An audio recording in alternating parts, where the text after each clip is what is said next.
Welcome, everybody. Hey, hey. Good boy, Tucker. Work smarter where you want. This is learning at its most fun.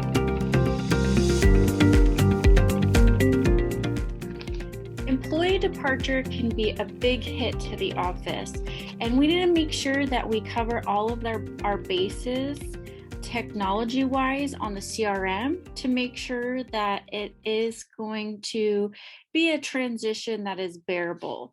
So today we are talking about how to handle employee departure. If I go ahead and go to the CRM, the first thing that we're going to do is open up a help desk article. We have a help desk article called How to Handle Employee Departure, but I do want to demonstrate how to get there as well. It'll be a checklist that you can use to go by and kind of make sure that you visually see what you have to do, and you make sure that you go through all of those steps that you see fit. So we'll go ahead and click on the question mark in the top right hand corner and go to the Redtail Help Desk. So click on the question mark in the top right hand corner and go to Redtail Help Desk. And from there, we're going to go ahead and click on this tile here that says Redtail CRM. And on the left-hand side, there's a section here called How to Handle. If you've never heard of this section, definitely star it and check it out. It's something that our training team has put together in order to address kind of the most frequent situations that we see come up as we work with offices. So this is really nice to have, if you haven't checked it out yet. So particularly, we're looking for employee departure. There is also one called client departure. So completely different conversation, but we do have, a system that we've seen come up for that as well. But we'll go ahead and choose employee departure. And here we have all of the steps. So I'll kind of scroll through this page here just to show you how nice it is. The shots are not just screenshots, but they're actually screen grabs. So they're moving, they're visual, and it gives you a nice numbered list to go through. So definitely have this page open. We'll be having it open today to go through our process as well. So a nice 9-step process. If you want to go all out, definitely, feel free to omit some steps as you see fit. And we do have a PDF of this as well. So click on the question mark in the top right-hand corner of the CRM, click Redtail Help Desk, go to the Redtail CRM tile, go to How to Handle, and choose Employee Departure. And here's that PDF. So the first thing that we want to do when somebody is going to be leaving the office is to remove that access to the CRM. Because remember, with Redtail, you have a username and password, and you can access Redtail anywhere with an internet connection. So with that being said, it's something that you want to take away right away. If you know someone no longer going to be working with you, working with your firm, take that privilege away first thing. So we'll go ahead and go and change the password first. You'll notice we're changing the email and the password. And the reason why is for the next step. Because the next step, we're reassigning or deleting their activities. So we don't want to just disable the user right away, because if we disable the user first, then when we go to the Today page and click on the Activities tab, and we want to change over their to-do items, they're not going to be in this drop-down menu for us to choose from. So first thing we want to do is choose their name here and move over their activities. But that kind of gets tabled in regards to the importance of changing their access. So we could change their access by changing their password, changing their email, and then we'd still be able to find them here on the list, do all the things we need to do, and then disable them. So then they're not in this list later, because that won't be necessary. So first thing we'll do, we'll click on our name in the top right-hand corner and go to manage your account. If you go to your name and go to manage your account, you're going to want to go down to manage database users and teams. This is exclusive to admins only. So if you don't see this menu, don't panic. It just means you do not have admin privileges and you'll want to connect with someone who has admin privileges to do this initial step. So we'll do manage database users and teams, and we'll see our list of users right here. So the first thing that we want to do is go ahead and change that username and password for that person leaving. So if we know that, Sam is leaving the office, we can go ahead and click on the action icon next to Sam's name and select edit user info. So we'll go ahead and make sure that that is all set. And then we'll go click on the action icon and do change password. So we'll do change password. And here we'll go ahead and see that we need to revalidate their login credential here. So you'll need to know their password first. So let's see, we'll go ahead and do it that way. So you'll need to put in their login credential first. If you don't know that, what I would suggest to do is change the email address. So change the email address first is kind of, now that I'm looking at it, your first step, because if you don't change their email first, then you're gonna need to know their password. So let's jump across that whole process and just change their email address. Right now it says their email, sam@redtailadvisor.com. So you want to put your email address. So I'm on Tucker's username right now. So I'll do tucker@redtailtechnology.com so that I can get the email. It'll go to my email address. This is very important to do here. So let's change their email address first and we'll click update user. And this is a, sample. So this isn't an actual email. So it is kind of telling me no there, but I deleted that space and it let me go through. So now we changed Sam's email to my email address. Next thing we want to do is open up a new tab and go to redtailtechnology.com.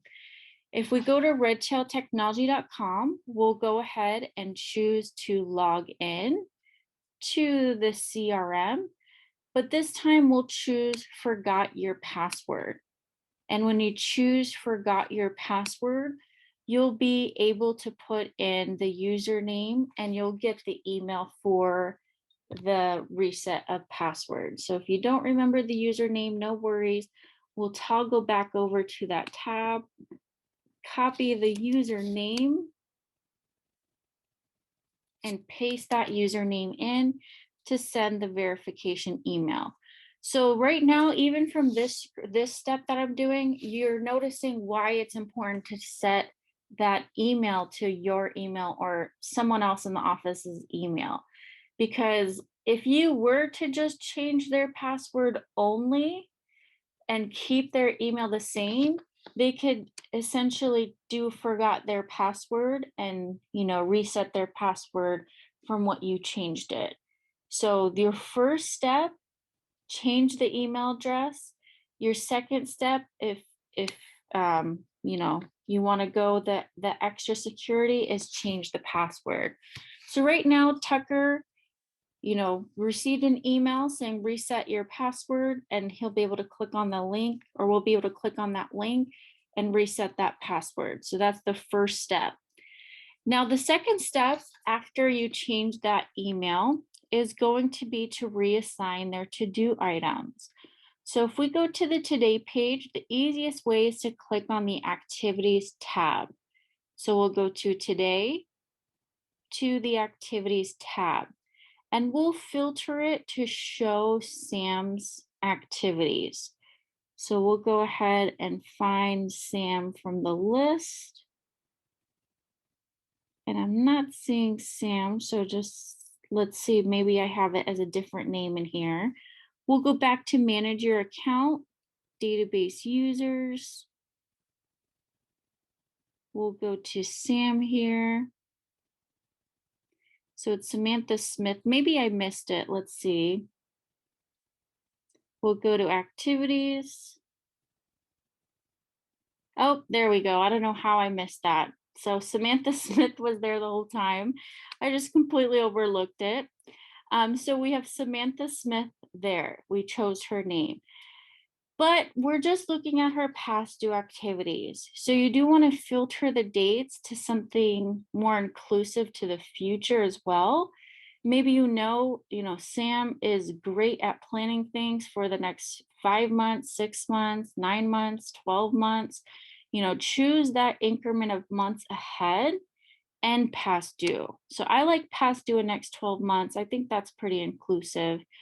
And this will give you all of the to-do items that either slip through the cracks or is coming up ahead. So if you click on that top checkbox, you'll make sure everything is selected. And then if you go to activity options, you'll want to do reassign. So what you're doing here in this step is you're taking all of the person who's leaving your office and their to-do items, and you're assigning it to somebody else on the team, because maybe she had said, I'm going to schedule a review with these 12 clients, or I'm going to run a report for this RMD, or I'm going to go ahead and make sure that I handle this event. All of those to-do items will be showing up here, and you're going to choose someone to reassign them to. So if Teddy is taking over her role temporarily, you can go ahead and choose Teddy from the list, or maybe you hired somebody new already, add their username in first, and then move over the to-do items to their username. So we'll click reassign, and it took those to-do items and assigned them over. So now Sam has nothing on her plate, nothing past due and nothing upcoming. So we can go ahead and move on to the next step. So third step is to remove or replace that employee on any teams they were on. So we'll want to make sure that we do that first, so that way they're in the menus. So if we click on our name, we'll go to manage your account. We'll go back to manage database users and teams, but this time we'll click on the tab here that says teams. And now we'll go ahead and find Sam in any of these teams. If she's on Tucker's team, you want to remove her from here. So if we click on that action icon, we'll click add or remove team members and uncheck Sam from the list. If you already have someone replacing her, make sure you have their username added already so you can check them off from the list. But if it's just someone temporarily, you could put them there as well. So we'll update the team members, and you can kind of just go through and make sure, Sam has her own team here. So we'll go ahead and delete that. So you can kind of go through and make sure that everything is cleaned up here. Now, if you know that there are some workflows that are assigned to Sam, same thing here, don't delete it, add whoever's taking over her items.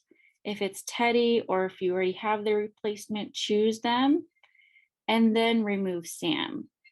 So that way we can go ahead and make sure that that happens. Now all of the workflow items would be assigned to Teddy. And then you can rename this as well. Maybe you can edit this and say Sam's team, temporary or something like that, just so you're reminded that as soon as those workflows that are assigned out that have Sam's team assigned get completed, then you can go ahead and safely delete this or remove it. So you could either rename it to Teddy, rename it like this, completely up to you. Then we'll go to step number 4. So we'll reassign open workflow tasks to other users. So what we kind of just did with Sam's team is assuming that your workflow to-do items are assigned on a team basis. So instead of being assigned to John Adams, you would assign it to John's team. And we do recommend that just from this example. So that way, if somebody leaves, you can go ahead and add them onto the team and then rename the team. So that is something that we recommend, is to use teams instead of users, even if the team is just one person, like Samantha's team was. So we can go ahead and, do what we just did to handle that if we're using teams. But in this case, if we're not using teams, let's just assume this was assigned to Sam. We can update that task. And the next step here that we're mentioning is we need to go through the workflows and reassign them to who's taken over.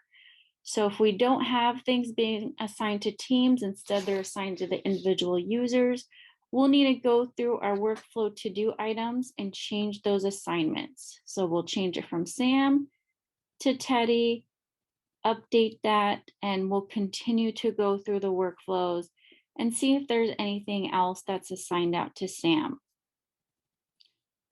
So that'll be that step for number 4. Number 5 is doing the same thing, but on the template level. So right now I was working here out of the workflows tab. These are live, in the moment, in action workflows, but you also want to, think about the future when people are adding workflows on through the template. So you're going to want to make this change on the template level as well. So if we click on our name, go to manage your account, we'll go to workflow templates. And we'll just go through here as well and just make sure that nothing is assigned out to Sam. So if anything is assigned to Sam as a user or Sam as a team, we can go ahead and make that change. So that'll be a step that you want to include as well. We have it as step number 5. So those are kind of 1 through 5 is covering all of your bases to make sure things get cleaned up before you disable the user. So that way things are safely assigned over before you just disable them. And once again, just to let you know, the reason why we're going through those 1 through 5 steps is because if we disable them first, we're not going to see them in these menus. We're not going to see Sam's name here to clean up those to-do items. Now, let's say you accidentally disabled somebody before you moved everything over. No worries. You just want to re-enable them, go through steps 1 through 5, and then disable them again. So it wouldn't be the end of the world. You can kind of go back, but you can start there initially. So if you click on your name, we'll go back to manage your account. We'll go back to manage database users and teams, and we'll go back here to Sam's username. And now it's safe to go ahead and disable the user. So disabling the user is going to take them from this active list and move them to the disabled list. So you can go ahead and see them here on the disabled list. Like I said, if you disabled them first on accident and you're like, oh, I forgot she had like a million tasks I need to move over.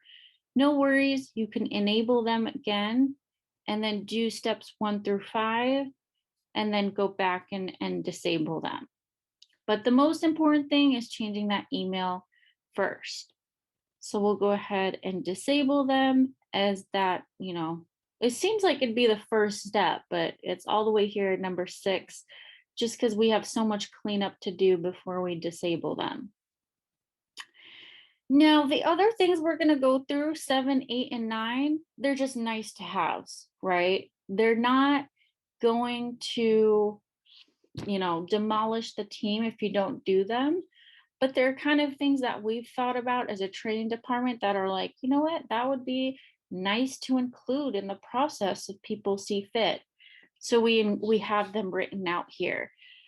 But definitely, reassigning their to-do items and then disabling them is the most important. And you can stop there if that's as far as you want to go, because I understand that was a lot of steps already. So here, number 7, the nice to have is update team notifications with any notifications or messages to the office regarding the employee's departure. So we have a nice message here saying, Jet was retiring. Join us for cake and ice cream this Friday. Completely up to you if you're doing something like that or you want to include a message like that. If you don't know what we're talking about when I'm, pointing this out, is when people are on the today page, there's going to be a box here that says team notices. And this kind of toggles through all of the messages that you've written out. So this is just kind of saying, if you want to put in here in a team notice about the departure, about a party coming up for them or whatever is going on, you can do that. If you click on your name, you can go to manage your account and click manage team notices and click new team notice in the top right hand corner and type out the message that you would want it to say on the today page. Nice to have, not completely necessary for part of the process. Next, we have recording the employee's exit interview. Now, you might be thinking, we don't even do an exit interview when somebody leaves the office. And this might help you consider, including that in your process if you like it. So we have in here, you can consider creating a note template that says exit interview for an employee. And what this is going to entail is just getting some basic information like the reason for them leaving, feedback that they have for management, and if the employee may return later if they wanted to. If they reached out wanting to come back, can they come back? Yes or no. So this is going to entail going to your name, going to manage your account, going to note templates, clicking new in the top right hand corner and creating that template here. So you would name this employee exit interview and kind of put a numbered list, a bulleted list, whatever you want of those questions you would want to gather. So you can go ahead and put that here, and then you can go ahead and use this when it's happening. So we do have it in here already as a sample. So maybe before Sam leaves, we're, getting ready for the cake party later today. We can sit down with Sam and say, you know what, can I have an interview with you, an exit interview? Click on the plus sign, add in that note, and choose that note from the template for the exit interview and just, fill in the information here. So like I said, completely a nice to have, not necessary. If it's part of your process, it's available. If you want to consider adding it to your process, you can. But that's kind of what we've added into as a nice to have. And now we have the last nice to have, and that's creating a workflow to create consistency. So, we have this beautiful help desk article to make sure that we cover some of the basic stuff through Redtail, but maybe there's things that you need to cover that are more tangible, like retrieving their keys. That's not something that has anything to do with Redtail, so it's not something that you're going through through the Redtail user side. So if you want to, you can create a workflow to make sure you go through a checklist and make sure you get all of these things before they leave. So this would be things in Redtail and then things outside of Redtail that are tangible, because you'll notice, the 1 through 5 are the things we covered today, but the rest are things that, are more tangible, real life things. So if you click on your name in the top right-hand corner, you can go to manage your account, go to workflow templates, click new in the top right-hand corner, and consider building this workflow out. So you can go ahead and use this as a starting point. Maybe you're like, wow, Redtail read my mind. This is a perfect process. I'm going to build it out exactly like this. You can just go through and build it out this way. If you're like, we kind of want to add or remove some things, sit down with your management team and just say, is there anything missing from this list? Does anyone have anything they want to add or remove? And kind of hash it out offline first before you go online and build it. So once it is hashed out, then you can go ahead and build it into the system. So then same thing, as soon as Sam maybe gave her 2 weeks notice, start that workflow. Click on the plus sign, choose workflows, and choose that template that you just created. And let's just say we have Pam leaving. We'll go ahead and create that workflow. And now we have that nice checklist to go through. So these can be completed in any order, but all of them need to be completed in order to say we've successfully, departed an employee. So maybe you notified payroll and benefits before you did all the Redtail stuff, completely fine. But all of this will be here. And something is even assigned out to Sam. So, that's something that we'll need to go back and make sure that we reassign any open workflow tasks and any templates to make sure she's not in there anymore. So lots of things there. I hate to say it, but I don't envy anyone's life when an employee is departing. It's a big adjustment. I know it's kind of like when an employee leaves, we kind of call it tribal knowledge, where maybe everything that they know leaves with them. So that is something why we push workflows, just to have a workflow plug right now. We push workflows so in case somebody leaves your office, and maybe Sam does everything for onboarding, she does everything for preparation for client reviews. I maybe have nothing to do with the process. I just see the client come in when it's review day. I welcome them and I sit down with them and I cover the financial stuff. I don't know what happens before and after. Well, then when Sam leaves, everything leaves with her. And I'm kind of like, she did it so well. What did she do before? What did she do after during that review? So that's why we do kind of push workflows and say, take the front end time to sit down with your team and build out the processes that everyone's doing, even though they're in your head and you do them a million times.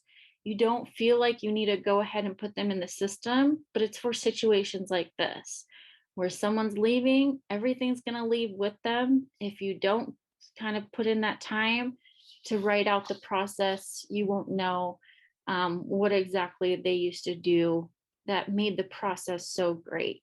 So if you do put in that front end work, you build out the onboarding process with them before they leave, then you can make sure that that process is going to consistently happen even if they leave.